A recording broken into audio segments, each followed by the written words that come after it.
Oh, God. Oh, my God.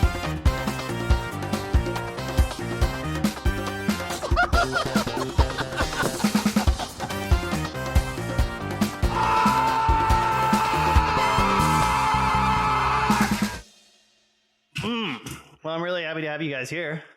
Got Nick. Nick joining us. Thank you again. Thanks. It was real inconvenient. Yep. So. I know. Well, inconveniencing you is primarily what gets me out of bed. I'm going to get yelled at for this. So, yeah, thank you. Well, everything I can do to help. And then joining us today is also Nick. Nice to meet you, Nick. I'm here. Hey, shake hands. I haven't shaken your hand yet. No, that's nice. Yes. A round of handshakes all around. Yeah, shake you, One shake you, shake. shake. All right, Okay. good. Oh, just one shake? Yeah, just Oh, okay. That's weird. Just a firm up, down. just quick. You know? Yeah. So, okay. We know Nick, but Nick, what brings us, Oh, my God. what brings you into this fold? That's a good question. I feel like, what was it, about 2 months ago, 1 month ago? It's like a text like, hey, your name is Nick. We're doing an April Fool's episode to review Street Fighter, the movie from 1994, which just brought me down memory lane. And I was like, oh man, I remember that movie. I have a Street Fighter 2 cabinet arcade game. Awesome. Non-functional in my basement. Non-functional. It's fine to look at. Yeah, it is. I dream. I've had some fixing girlfriends it who were one like day. that too. What's Completely wrong? non-functional, but nice to look at. So yeah, and I think I missed out like twice being able to do it, and then I think we all missed out Finally. twice. So here we are Finally in it worked, mid-May. So, okay. Mid-May Yeah. recording that April Fool's Day joke. Hey, joke's on you guys. We always follow through. Oh, that's awesome. So you're not even surprised that the movie is based off of Street Fighter 2, not Street Fighter 1 then? no, I knew what I was getting into. Even as I don't know how old I was when I first watched it. Probably 12, maybe. Yeah. I think might have been the last time I've seen it, but yeah. Oh man, I wish that was. No, like I've definitely seen it a lot recently, but Yeah. it's been a thing. Like I think like every 2 years I probably get back into it, and I must say, like, I expected to totally hate it. I was so into it. Oh my God. so into it. You watched it weeks before, Yeah. in preparation in for preparation a for podcast this, that had nothing to do with. No, it's okay though. And I'm glad I did. It was worth my time. As good as I'll say about it is, It was my worth your time. That's pretty high praise for this movie. It was worth the time I put into it. I like that. Okay, well, hey, I think we're all introduced. We've got Nick, recurring Nick. We've got new Nick. We got me. It's old Nick. This is so cool. There's going to be zero further preambles. It's just Nick. So Nick, how is it like being Well, what do I think about being Nick? I think it's 80% sex and 30% dog, and I like that a lot about it. Well, with that, I think it's really about time that I say, hey, everybody, welcome to Cage Match, a roundabout way of meeting Nicolas Cage. On this podcast, we only talk about Nicolas Cage movies, except for today, when we're doing Oops, All Nicks. And we're only talking about 1994's Street Fighter cult classic. No Nicolas Cage, lots of Jean-Claude Van Damme. that's who that guy was? Yeah, oh, Dude, there's credits where they show the names. yeah, skip over that. Not interested in the history. This is a history lesson. Okay. Yeah. Okay. So So I didn't realize that was him. But okay. Well, let's work through the cast. So we got Yeah. Jean-Claude Van Damme as Guile, traditionally tall-haired, blonde, cool, muscular He was pretty American cool. soldier. American, yeah. Yeah, American. Let's go. Then who do we got? We got obviously Raul Julia as M. Bison. Badass. Like, Yeah. oh my God, I loved his performance. Yeah. Like, actually, He really fucking killed it. It was his last movie, right? It was, yeah. Before he What? died? Yeah, he was. What? He filmed this while terminally ill with cancer, and he didn't tell anybody. He just filmed it, and then before it even came out, he passed away. If I remember one thing from when it came out, it was like, this is his last movie, and my God, is it trash movie from the reviews. I do not agree with that sentiment. Yeah, it's got critically panned. I think it sits at about like 10% or something on Rotten Tomatoes. So pretty terrible, but beloved by nostalgia. It was not beloved in its time, I'm sure. It did well. It grossed well. There was a lot to love, honestly. Like, you know, being totally unaware of like the, you know, its release and all that. I guess it's not surprising, but honestly, it was just a badass action movie that had everything I would ever want in a badass action movie. Yeah, it had Mulan. Ming-Na Wen. She was Chun-Li. Oh, damn. Yeah. All right. I'm not gonna lie to you, Nick. I'm gonna tell it to you straight. That is rad, actually. Yeah. And then I think after that, it's a bunch of people that nobody cares about. Oh yeah, Kylie Minogue. Kylie Minogue is in this. Weirdly, I think this must have been like right when she was kind of getting sort of popular and getting a little bit of a American presence. She was only 19, I think, when she filmed this. Wow. All right. Yeah, that's weird. Yeah. Yeah. Also weird that JCVD slept with her during production. Wait, what? Oh yeah, no, like so when this movie was going into production, he got a divorce from his third wife, and then before the ink was dry, he was getting married to his fourth wife, who turned out to be pregnant, and then during production he had an affair with Kylie Minogue. God damn. Classy guy. What a life. Yeah. Well, I mean, allegedly he was budgeting about 10 grand a week for cocaine. So this movie, It shows, Oh my it shows. God. Yeah. I think it makes a lot more sense now. Like, yeah. Forgot about how much coke people were doing back then. No, yeah. But yeah. I was in the shower today just trying to like do some math, thinking about like how much like today world cocaine is that, and it's still a lot. 100 grams a week, I think, is what I came up with. That's a lot of cocaine. I would imagine It's not so. a kilo, That was just mathematically. For him. Like, Well, I'm sure he shared it. I mean, generally, people with cocaine of that amount are pretty like insistent that everybody else does it too. I got too much cocaine. So that's your main cast. And then there's people who play Sagat, Vega, E. Honda, Balrog. Well, obviously Blanca's in there. Blanca. The best. Oh my They God. jammed them That's the all Blanca. in there. Love Everyone. Blanca. Yeah. May I say some words about like 49% evil Blanca? Oh my God, that was one of the Right at coolest the things end, ever. they toned it down. Yeah. It's like, Gave him his humanity back. I love the bags of Oh yeah, mutagen The- and like orange anabolic plasma. and the green Yeah. and lots of it. Yeah, the Pump it in. anabolic IV plasma bags for of his hair superpowers. because it's orange, and green for his skin. And as a Dawson fan from the game, I could not have been more disappointed so let with down. his. I think just about whole every appearance. character did a pretty good job of disappointing anybody who was ever a fan of the franchise. And that's pretty cool. Yeah. It's pretty cool to like really get out there and just be like, fuck y'all. I think, Nick, why don't you go ahead and give us a quick summary of the movie All right, let me see if I can try. for all the uneducated out there.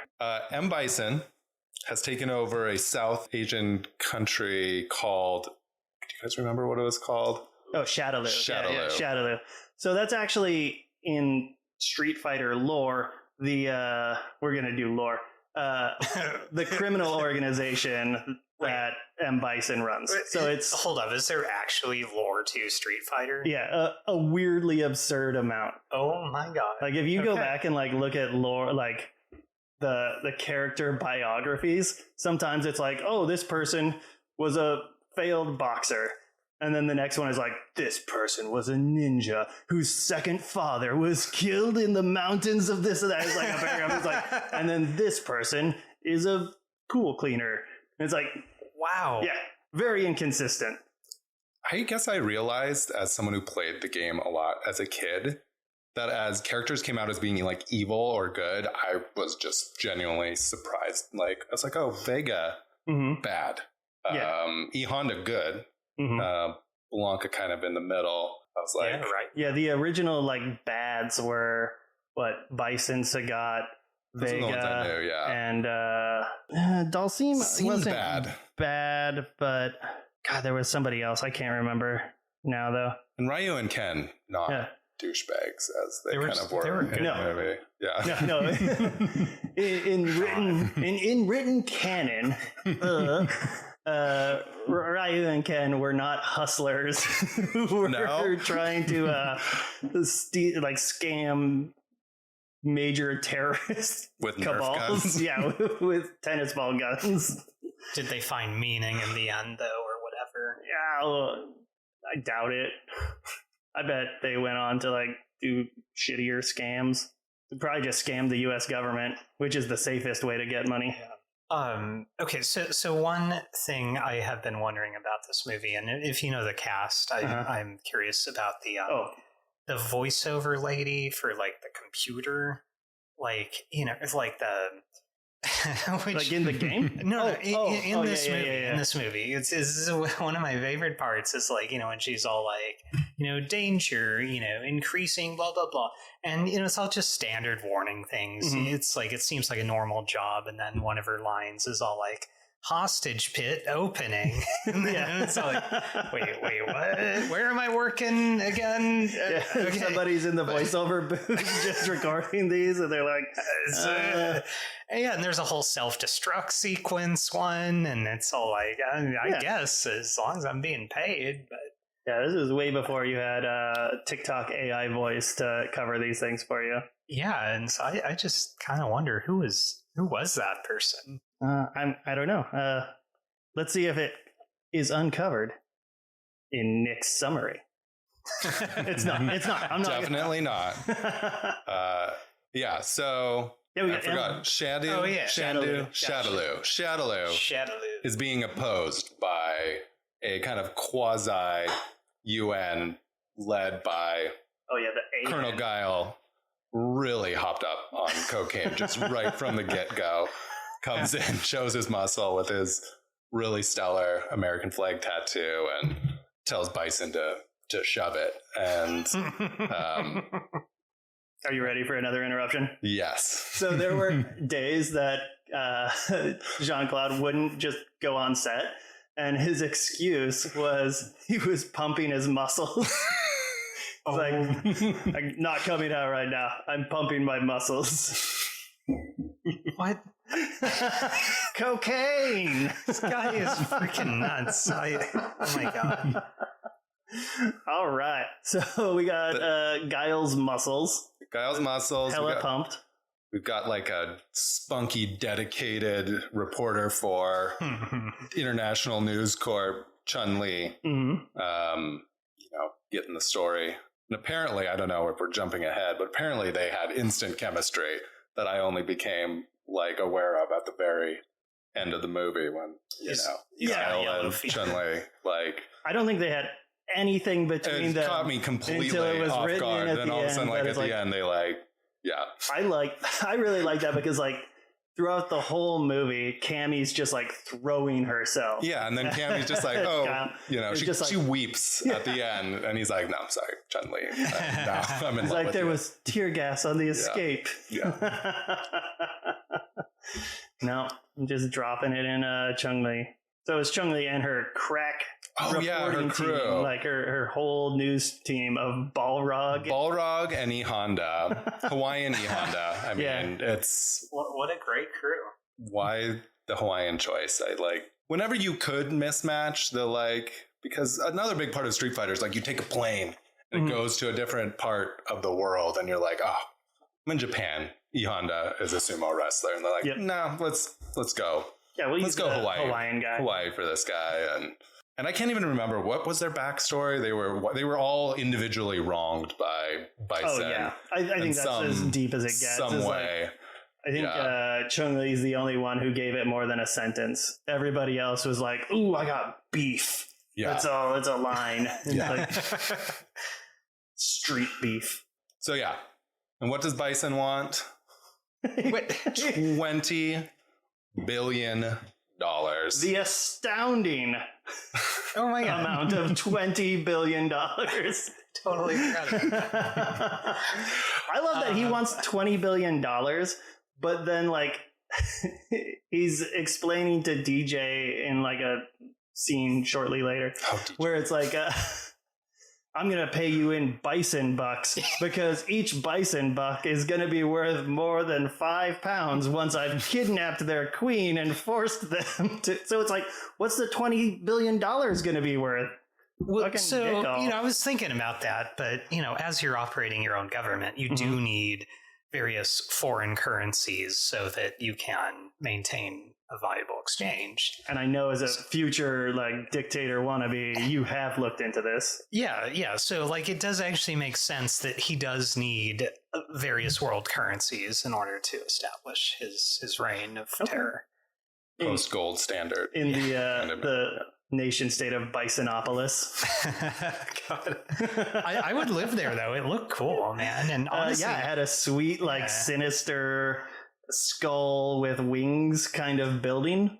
Like, it seems like as long as you don't cross him, he's not a bad boss either. Yeah.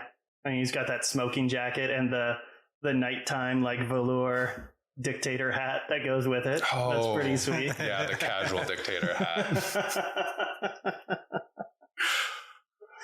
All right, so we've got the reporting team. We know who they are. What do we got else? I feel like next we transition to like the underground fighting / gambling circuit where it's like a cage fight. Might have been electrified. Vega. Yeah, I think the hero. The cage was electrified. Yeah. Yeah. I think, and to me, as a kid, I was most disappointed by the characters who like appear next, being Ryu and Ken. I was just like, they were the coolest, and they kind of, they got really weakened. Bop in, and they're selling some guns to Sagat. Like they thought they were tricking him in some way. They're had the guns hidden, and they were gonna walkie-talkie and tell him the location, but he already knew it. He already found the Nerf guns, and he shows them by shooting them in the face with Nerf gun. What about Ken's outfit? The denim shirt with the tie and like the brown, I don't know, is that like a suede vest that he's wearing? It's just Joey from Full House. That's all I thought the whole time. I'm like, oh no. Oh yeah. Yeah, those guys come in looking like supreme dorks, and like with everybody in this film, like they're kind of like juiced up and big, and like those two just look like guys. Yeah. I didn't even realize they were main characters. Like, theoretically, I don't know. I always felt like they were kind of the main Street Fighter characters. No, I really thought like this was a story about Guile and Bison and Chun-Li for some reason. Well, the movie certainly. The movie, But like, I mean, the game's Ryu is like the primary protagonist. Yeah, I should say I played Street Fighter a few times, but like not often. I wasn't allowed to, growing up. Kind of develop bad habits. You'd be out there like throwing fireballs at people. Wish. Oh man, that was my safe one. Like my parents were like, "Oh well, Street Fighter, that's okay. It's animated. It's that Mortal Kombat with just that intense gore that would warp your mind." That is true. That's the one I had to sneak. Yeah, Mortal Kombat definitely full of Satan. Did you know that they made a video game based on the movie? So it was I did know Fighter, that. The movie, the video game. I did know that. And they used Mortal Kombat technology to like film the like actors doing all this stuff. So it's just like, this is amazing. Jean-Claude Van Damme. Yeah. It looked even, so I kind of need to know. The video game has a higher rating on IMDb than the movie does by like 0.2%. It's like 4.2 to 4.3 or something. Oh, that's so sad. Yeah. I felt like I did, like, felt throughout this movie, there were two movies that I couldn't help just like think of, like as I was going through. First was the Super Mario Brothers movie. Oh yeah. Just like, because it was from that era where like movies knew they wanted to make like video game adaptations, but they did not know like how to execute on that plot. They were afraid to just like lean into like, and they would just kind of, they wouldn't lean in. And whereas Mortal Kombat, which is the other movie I thought about, just I felt like totally leaned in, and they're like, we need to show everyone's signature move. We need to make sure that we deliver on like everything, and still really, cheesy and bad. Oh, that one was so bad. This one is just like, we'll get every character in, but we're just going to go fucking anyway. So when the newer Mortal Kombat movie came out, like during COVID, I went back and I tried rewatching the old ones. Holy shit. Those are so hard to look at. They're like, I don't think the graphics are like in any way better than the video game. It's rough. It's like real aggressively bad. That is a saving grace of Street Fighter. I feel like they did not have CGI. Well, they didn't early have a budget 90s CGI. At the end of the movie, Ryu was supposed to have a Hadouken, and like you see like a white flash on the screen. It's like, we had no post-production credit, so like, they're like maybe if we have a little money left over, we'll throw a little Hadouken in there. We'll just throw one white cell in there, and it's like, okay, great, one frame. I was wondering where that was supposed to come in. Like it was like the one thing that I was like looking for. He like does the move, and it goes nowhere. Yeah, that's all the flashiness. Not a sonic boom. Not a bicycle single kick. Move. No yoga flame. Oh well, you did have M. Bison like doing his like. Oh, that's true. Oh God, I love that. He did have some shot lightning from his lightning Emperor Palpatine situation going on. I love his jetpack move where he's just like upward fisting sideways. I love upward fisting. That's such a good move. One time I was watching this adult documentary, and this chick was like just squatting next to a pool, and then in slow motion a fist just came out. Like, bam. I was like, Shoryuken. See a little dictator hat from off screen. Popping in frame. That's just to connect with what you were saying. No, he's all like, I'm going to levitate now. And he's all like, I'll show you powers of superconductors. He really leans into the power of superconductors with no for no reason. Like there's that came out of nowhere. All of a sudden he's all like, check it out, I'm really into superconductors. I love that when he gets into that position, like when Guile puts him down. Spoiler for everybody, we haven't gotten to this yet, but when Guile puts him down in that last fight, and then he's like checking in on the radio, and then in the background there's just the M. Bison life support computer, and it's like, applying CPR, and his fucking chest starts going up and down, and electric shock, adrenaline. It's pretty perfect. We had the street selling guns to Sagat. Jean-Claude Guile drives a tank with 2 giant missiles through the side of the illegal fighting rink and arrests everyone. What? Really badass. What kind of tank has just like fucking Sidewinder missiles or like ICBMs on the side of it? Like those things were huge. They were the full like length of the tank. I was impressed. They were bigger than the main cannon. Yeah, that was huge in the 80s, 90s. So many things were like even just getting TV shows because they could sell toys like He-Man.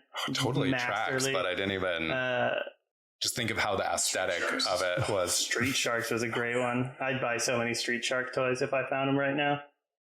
Biker Mice from Mars. Man, so many good shows out there. Dino Riders, yep. Then they're all arrested. And they all go to prison, Yeah. By all of them, I mean, like, Ryu can bust in and like comes out, and he's just like, "You are all under arrest." It's just the dumbest. Oh my god, the fucking line readings in this. I love it when you have a cast of people whose like primary language isn't necessarily English, but they have to communicate like on a chop as if like English is their native language and abandon all fucking accents. The scene in the main like planning room where it's Guile talking to Sawada, I think was the character's name. And it's just two guys, definitely not like native English people, giving lines and talking like this. But what if, when it happens, it sounds like this? It's just incredible. Zero pacing. Yeah. The lack of pacing. Hope. Yeah. I mean, I gotta say though, I mean, I enjoyed this movie so I know. much. It's so fun. It was great. I thought I was gonna hate it. But the hostage pit and Nick loves a hostage pit. it's actually a really good strategy. Now, after seeing their hostage pit, did you actually make any modifications to your own hostage pit? I don't own property. I can't afford that. I mean, you don't have to own to install. I don't ask my landlord for fucking shit, Yeah. but I modify the fuck out of his place. I think I would need to be on a ground floor apartment so that I could. It does make pits better. Yeah. Unless you can like block off your downstairs neighbor's place and then they become a hostage. First hostage in the pit. It's a not win-win. even that illegal, actually. Yeah, I'm sure it's not. Okay, so once you've got your first hostage in the pit, though, at this moment, I'm assuming it's your downstairs neighbor. Yeah. Who's second hostage? Like, who's your first, like, they're a hostage? Who the first person that knocks on the downstairs neighbor's door? Oh, yeah. Do you have, like, some kind of cool vacuum machine that, like, pulls them in? No. Do you have one of those, like, funhouse, like, tunnels where it fills up and it's like you have to push through a vagina and then, like, you can't go backwards because there's probably thorns? Oh, yeah, one of the... Oh, you do have that? Okay, cool. So I'll just Well, it's a starting point. bring that up really quick. But yeah, so you start getting hostages. I think at some point you need to get the word out that you have the hostages, though, and so that's what Bison was doing. Yeah, for $20 billion. Yeah, I guess you need soldiers at that point to defend. It helps. What was up with the forced narrative that Bison is like a drug kingpin? They're like terrorist and drug overlord M. Bison. It's like, why is it gotta be about drugs? I know it's cool to like That hate might have on been drugs, but how he got the start of his empire. I would think. I don't know. Like, It just feels like it was unnecessary to shoehorn drugs into this movie. I mean, Van Damme did enough of that. but I mean, he had to get to power somehow, and it might have been like an established drug empire. I don't remember that on my Super Nintendo. But I just remember in the arcade, always don't do drugs. Oh, yeah. Before Street Fighter even started. So maybe that was a Capcom choice request. Maybe. Was Bison a good character in Street Fighter? Like, was he playable? Yeah. Oh, he was great to play. He was Say the kick-ass. cheapest character, I think. Yeah. Easiest to win with. Unless, except in a Street Fighter 2, is it Turbo? Where you get the secret character, what's his name? Akumi? Oh, He's like the alternate, like, end boss, and is, like, hands down the most powerful character in the game. Even the dumbed down player version of him is just, like, he's like banned in tournaments. A sad non-inclusion in the movie. I mean, they'd already, like, Nighthawk or... Is that Nighthawk? T-Hawk. Yeah, T-Hawk, yeah. Who are some of the other, like, weird ones? I don't know. They had a bunch of, like, the nobodies that... I like DJ's expanded role. Yeah. Like, that was kind of... DJ, the Jamaican musician. Evil tech. Yeah. Who has a line about, like, you know, I'm going to try to go back and work at Microsoft after this or something like that, which I was wondering was the earliest Microsoft reference. That is probably the best. I would work at Microsoft if I could work with folk like that. I mean, he seems rad, actually. The old days. Okay, so we've arrested everybody. I'm going to try to get us. Yes. I know I'm going to interrupt, so I'll just jump in real quick go and for I'll it. get us into Yeah. a couple. So everybody gets arrested. They're thrown into cells.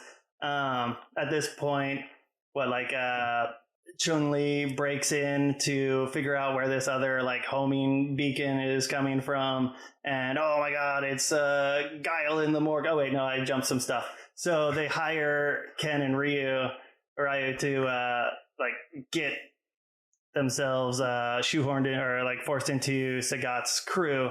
And to do it, they're like, oh, we'll orchestrate this escape.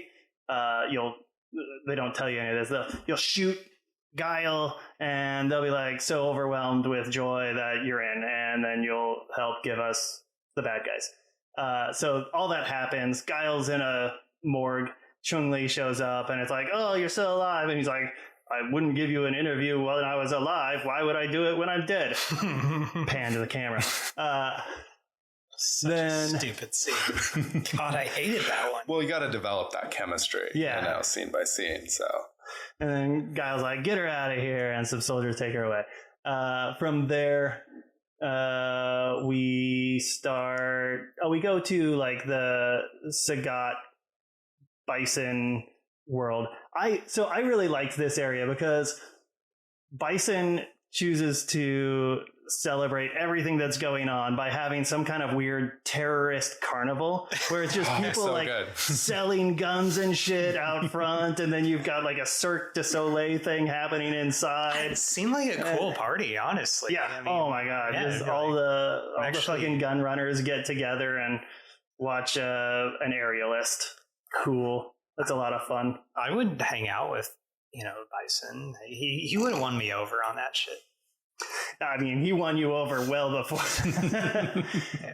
So lo and behold, the aerialist turns out to be Chun-Li, and like her whole crew's there, and they're trying to do some shit to stop Bison, and they get in there, and it's like, oh, we're gonna blow up all your weapons, and so they set that all up, and in the lead up to that, when she's on TV being like, Bison, I'm gonna fuck you over, Ken and Ryu are like getting found out for like being, or they're like, oh, there's traitors or whatever, and they're like, oh, we're gonna take you guys, and they're like, oh, well, we're not the traitors, they're over there, and like sell out Chun-Li and all of them. So that just makes them even more Bison troopers, which gets us more of my favorite character in this, and that's Zangief. We haven't talked about Zangief the whole time. what? Zangief was the other bad guy that we forgot to mention earlier. Zangief. I love everything about this guy, from his like eyes that are too close together. Never blinks, yeah. To the stupid sideways thumb thing, because he doesn't understand thumbs up or thumbs down. Doesn't understand that he's a bad guy. That's the biggest twist, I feel. He's just so stupid. He's my favorite. I just was constantly confused as to what, I know this sounds ridiculous, what the motives of Ryu and Ken were. They seemed to just kind of change sides.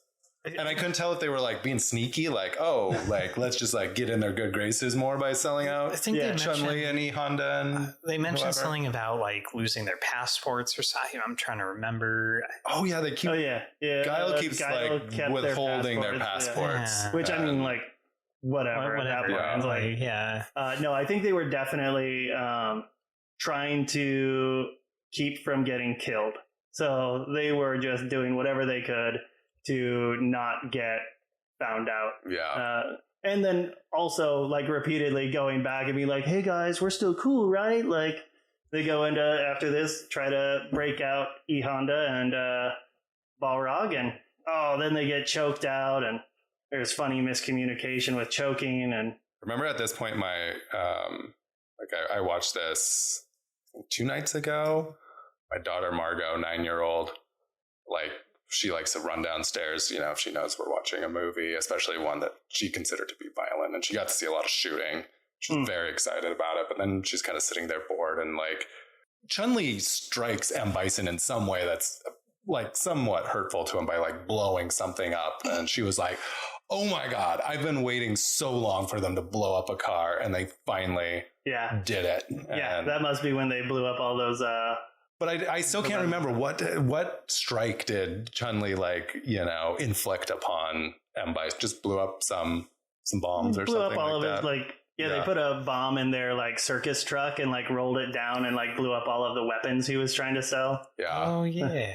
It's we're gonna blow up your weapons. But my favorite line in this whole movie, and the one that I remember, but I thought it was from a history book or something like that, or some it's, to me, it's such a good line when Chun-Li has been captured by M. Bison, and she explains how M. Bison came to her village, and her dad rallied the farmers, and M. Bison had him hung and destroyed, and it's her reason for hating him. And he's like, to you, when M. Bison visited your village, that was the most important day in your life. To me, it was just Tuesday. I was like, Such a baller line. Yeah. It's by a magnitude of 10, the best line in the whole. I think that line, along with, the majority of his performance, but really that line is what just kills it for most people with this film, and with Raul Julia's character and performance is the fucking just straightforward way. He's like, no. And I swore that was a well-known line. I talked to my partner, Megan. I was like, hey, you know this line, right? To me, it was just Tuesday. She's like, no, I've never heard that line before. I'm like, I swear that's a famous cinematic, I feel like I know it in my bones. Yeah. It was definitely this movie has this line in it. No, it's There's got to be other. Nothing more culturally important. Oh, let's see. We have got everybody together. We're in Shadaloo. Oh my god! I forgot this thing's keeping going. Yeah. All right, yeah. Oh, right. we haven't even talked about the Blancas of it all. Yeah, this is subplot. in the entire beginning, the very beginning, we've got this whole hostage situation where Bison's got fucking Guile's buddy Carlos Blanca, and when he finds out it's Guile's friend, he's like, "Oh, we're gonna do this guy dirty, so take him down to the science lab." And that's where they give him over to Dalsim, and Dalsim, an enslaved scientist or whatever. He's enslaved because he's got his giant manacles and shackles and everything, and chains and whatnot. It's very hot. And then, God damn. What? We've all got a type. I like stretchy boys. Prisoners. Yeah, prisoners. That's my type. I love it when I don't have to crush their will. It's just done for me. We're not going to cut that. And so the whole science thing is they're going to fucking reverse Clockwork Orange him by putting some goggles on him and showing him horrible shit. It's just the most stupidly edited together orange flames and maybe face melting scream guy and then a burning building and this and that. And it's this is going to teach him to be super aggressive and angry. And later when Dalsim gets his chance to try to reverse it, he's just showing him weddings and puppies and shit. And it's this is going to fix him. But at that point, he's already the biggest four-headed green guy with his stupid orange, fucking Sideshow Bob hair or whatever. It's and every 3 minutes his muscle mass would go up by 1%. Oh yeah. Muscle mass 50%. Meanwhile he's screaming in agony, which I just freaking loved. I assume it's very painful to be watching weddings all the time. But it's also part of a theatric plot to kind of dramatically murder the hostages by not just kind of machine gunning them, but strip away their humanity. Blanca up to go. Isn't that the plan at the end? I feel he's he's supposed to be a super soldier. Yeah. Oh yeah. They were gonna kill the hostages by releasing Blanca in there, and then they lift it up and Guile comes doing that cool flying kick. Then takes out his gun and fails to shoot. Oh man, yeah, he looked so coked out too in that shot. This like knowledge about his cocaine use, which I didn't have previous to this, just explains. And it's funny because like the one piece of like the Jean-Claude like media that I turned to, I was like, you know what I really want to see? I was like, I want to see that Volvo commercial of him doing the splits. Oh yeah, between the two trucks with Enya playing. I was like, oh man, he's in such a better place now. Yeah, he did clean up after this. So, and that's probably for the best. Eventually, yeah. I think everybody gets one Street Fighter, and then you have to clean up. Oh, shouldn't have done that. I can't wait for my Street Fighter. I hope this podcast isn't my Street Fighter. Oh shit, that silence says a lot. So we've got Blanca. He's gonna be the bad like killer of the hostages. Everything like, we're in a full on like battle. We've got a stealth boat that came up and brought. Okay, it wasn't stealth boat. Stealth, right? Who sends a supersonic like stealth boat with a giant wake behind it? Stealth boat, activate stealth mode, take out machine gun turrets, and just mow down the radar sensors.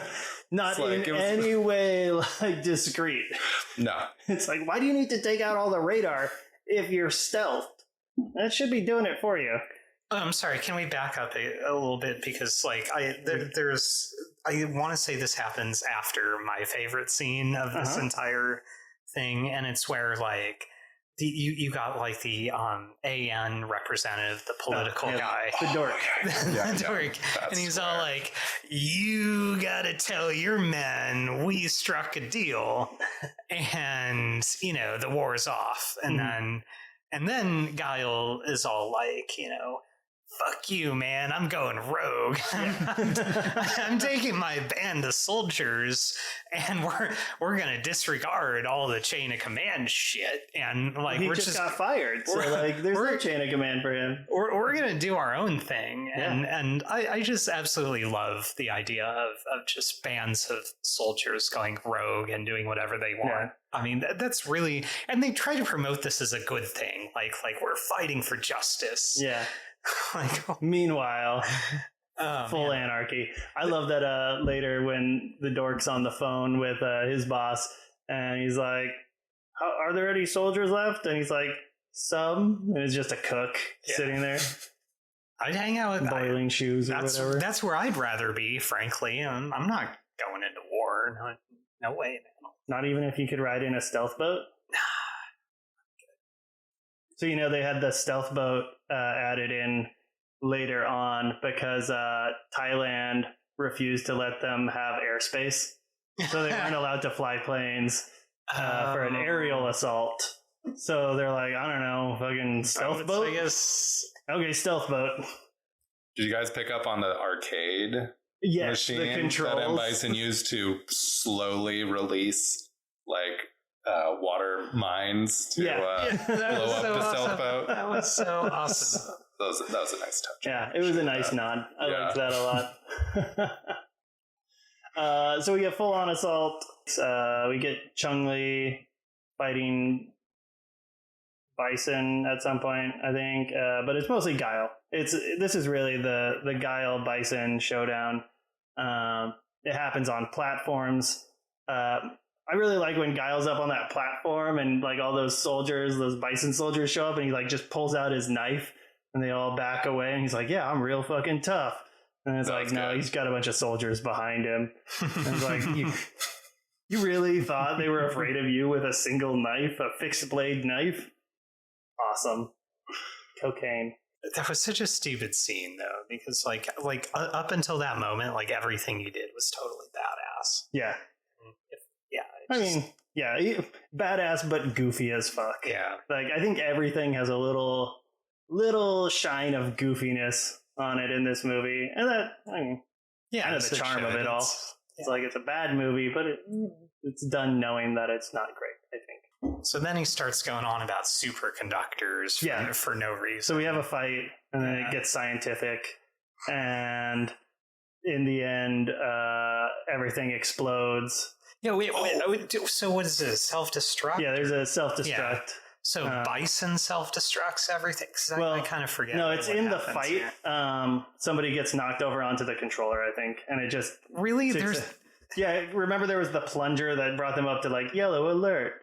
And then somebody gets like punched into it, and when they fall on it, I think that's what switches it to. That's right. No, hang on. If they don't turn on the actual self-destruct, there's absolutely no way that there's no safeguards for like the Fortress self-destructing.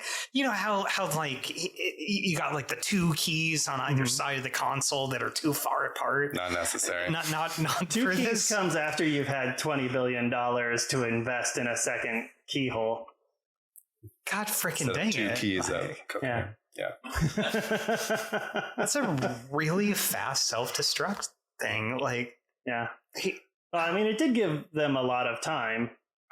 I think we also skipped over like maybe the darkest scene in the movie, which is while he's in his stealth boat, Guile takes a little, like, looks at a little video of him and Lieutenant Blanco like having a barbecue with their wives, you know, back in, you know, Texas or wherever, and then kind of, you know, looks wistfully and then gets there, finds, you know, Blanca, the monster. It's like, what did they do to you, man? It's like, help me. He's like, I will. And he just like puts a gun to his head. Yeah, put him down. He's like, he's fucking waits for a really long time, but he's planning to just kill his friend. He's like, there's nothing to try here. I've tried everything. Yeah. And so I've exhausted all options. Dawson's like, no, wait. I gave him 51% good. I gave him the puppies for like a solid hour. So 1 second longer than the murder shit. He's like, all right. Okay, cool. I won't kill my best friend. That's a good point. Thank you. But you have to take him. Yeah. Because I can't look at him. He's fucking ugly now. Really I honestly thought his future was just going to be a puppy murderer.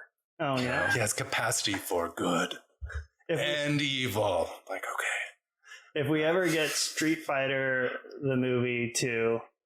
Same cast. Yeah, same cast. But based on Street Fighter 3. Maybe we'll find...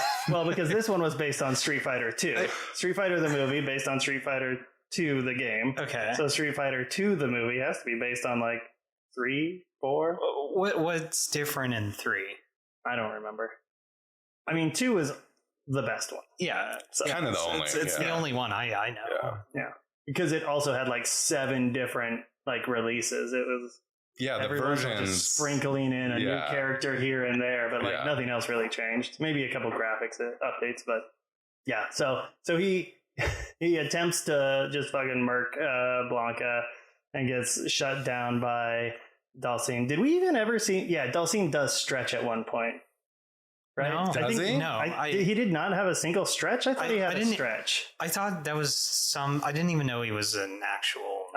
I guess if we couldn't have a Hadouken, we probably can't have a Stretch Armstrong. There was an E Honda like slap scene. Oh, did he get at some point? Like, I feel like you got. I mean, because as a kid, that's what you're just like. Yeah, give me their moves. I just want a sequence of scenes leading to people doing the moves. Yeah, that's what I wanted. This movie. Yeah, honestly, I was a little disappointed. Okay, but it did make up for it in a lot of ways, yeah. So Fortress starts self-destructing because, like, you know, somebody just knocked over, like, an elbow and hit the self-destruct button. All right, so Fortress self-destructs. DJ and Sagat run off with their, like, chest full of money, which, once they're on a boat, turns out to be bison bucks, so kind of screwed there. 5 British pounds. Yep. Each. For probably the lot of it. Then like all the Allied nation soldiers get together and they're all like, oh, Guile didn't make it. But then he comes out after an explosion, like classic.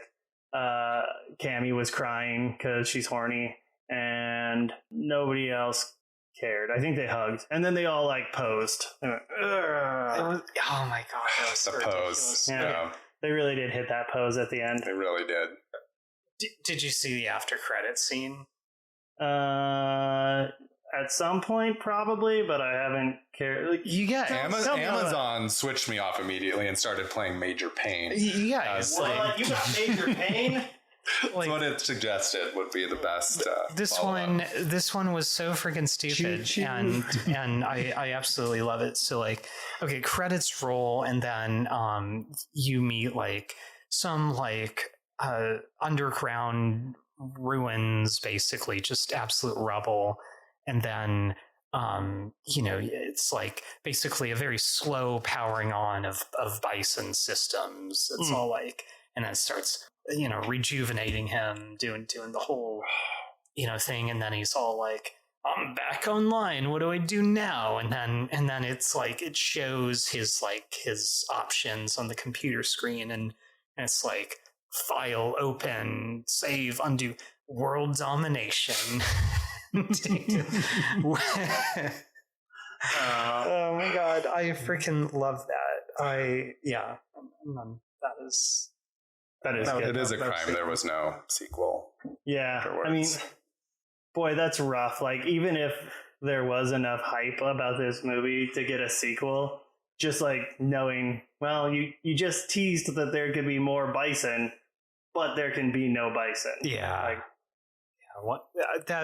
He was amazing in that. Oh, he was great. Yeah. Terrific actor. Terrific. There's so many different things happen in the movie, and they're so kind of just disconnected. They just kind of happen in sequence, and I was like trying to follow it for a while, and then kind of realized actually just shut up and enjoy. Yeah, just enjoy. It's mostly a let it go.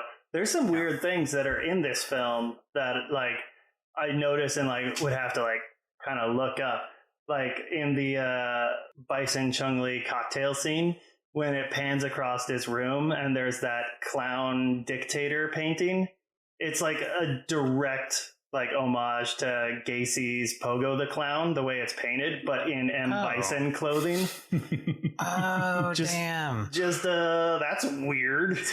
Weird reference. Yeah.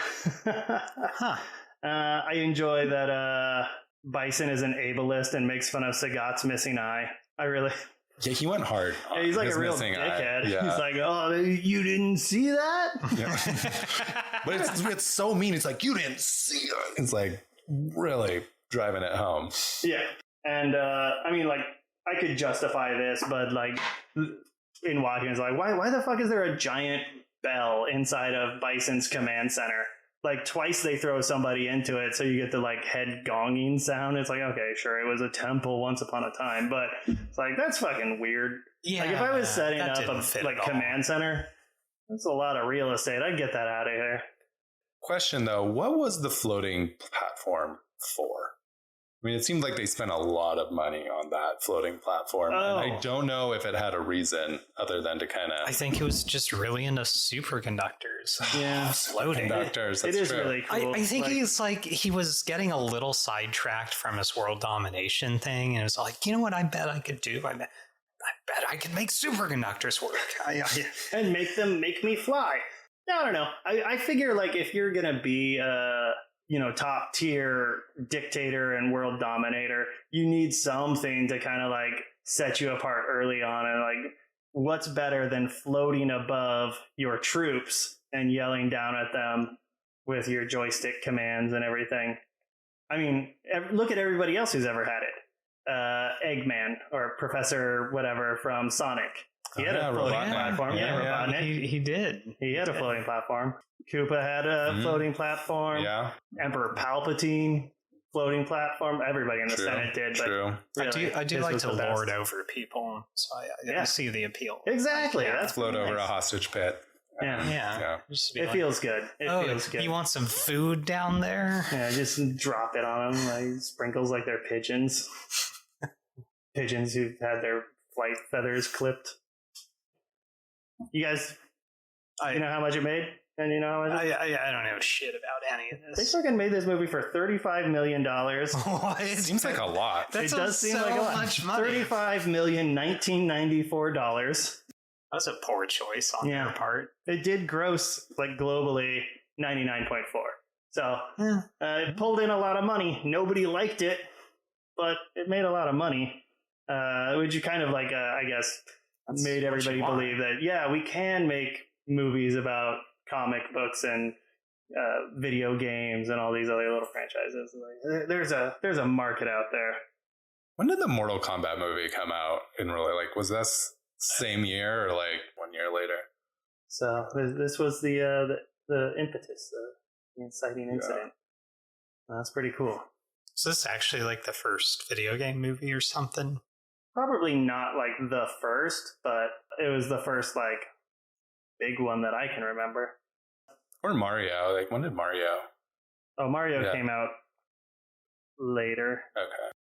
Yeah, I think we've got it. The only thing I really noted otherwise, aside from, I guess, once the actors found out about like the massage parlors in the area, a lot of actors were taking off multiple times a day to go get work done. Oh my god. So that became a problem. There were a lot of production problems between this cocaine is amazing. and like hand jobs. I need a new adultery career. And what have I been doing with my life? yeah, he was just pumping his muscles. I don't know what he was doing. Probably Pumping just his cocaine. muscles, yeah. Yeah.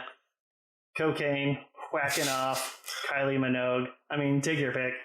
His fucking fourth wife, the one he just married and was having a kid with, is also in the movie. She's in a scene. Whoa. Like, I can't remember if it's the little, like, movie that they pop in. Like, why the fuck is there a cassette player inside of the... like, not a cassette player, but like a... in the stealth boat, yeah. in the boat, and that's the perfect time to just toss it. It's like, I don't have a lot to do right now. But his wife's in like a cafe scene or something, like seated there with some other characters, and it's like, ooh. How many wives has Jean-Claude Van Damme had in his... I mean, if the over-under was 4.5, I'd say over. I would definitely say over. I would definitely say fourth was not. Wow, what a life. Last. Yeah. I don't think that one made it too far. Fourth wife, third kid. I looked up Jean-Claude Van Damme, never played a character named Nick. Raul Julia played somebody named Nick in Street Kill. Ming-Na Wen never played a Nick. Damien Chapa, Ken, played a Nick in Enemy Within and Love, Hate, and Security. Ryu, never a Nick. Cammy, she was in a music video with Nick Cave. That's pretty Nick adjacent. That's close. Yeah. Sorry, Nick Cave and Cage. Sagat, basically. He played a Nick in an episode of something called Launchpad and something called The Roof, which was a short. DJ was Nick in a movie called Clue, Clew. Wow. Yeah, I don't know what that's about. Balrog. Do you know what his the actor's name is? His name is Grand L. Bush. What? Yes! That is amazing. Oh, man. He played a Nick once in something called Hagen. And Blanca was a Nick in Satisfaction. So we've got quite a few extra Nicks in here, too. And I just thought it was important to look that up for Oops All Nicks. Just that they had so many other roles besides this is... Honestly, the fact that they got I really additional work. This would have killed their career. But I'd make a movie like this if they would let me. I would let you. Yeah. I don't have $35 million, but I might have 35. It's a start. Awesome. Let's just do the... If you can add in the cocaine and massage parlors, I can swing that. Well, they're getting pretty hard on the massage parlors here in Seattle right now. They've been busting a lot of them, but busting. But I don't know, maybe like $35 worth of cocaine, that's not going to get us too far either. Maybe I can get you a bump and a handy, but... good enough. All right, let's film it. Yep. So this has been my my dream of talking about Street Fighter with a bunch of Nicks. I really enjoyed having all these Nicks with me. Nick, thank you for coming. My pleasure. I was talking to Nick. I'm sorry. I was looking at you, but I was talking to Nick. Nick, thank you. I'm glad I made the time. Yeah, and we're really pleased to have you here, Nick. Your time's done. Okay. But yeah, it was a total pleasure. I mean, any chance to revisit Street Fighter. Yeah. Always got to take it. Awesome. So, closing word, everybody, how do you feel about this movie? I think everybody loves it. Love it, Shockingly yeah. good. I had a thoroughly good time with it. Awesome. Well, me too. More people need to do cocaine, yeah, in their films. So yeah, I think that's a stance that Yeah. the podcast has been very firmly like on. It's like, yeah, maybe people need to do cocaine. yeah. In general, yeah. Yeah.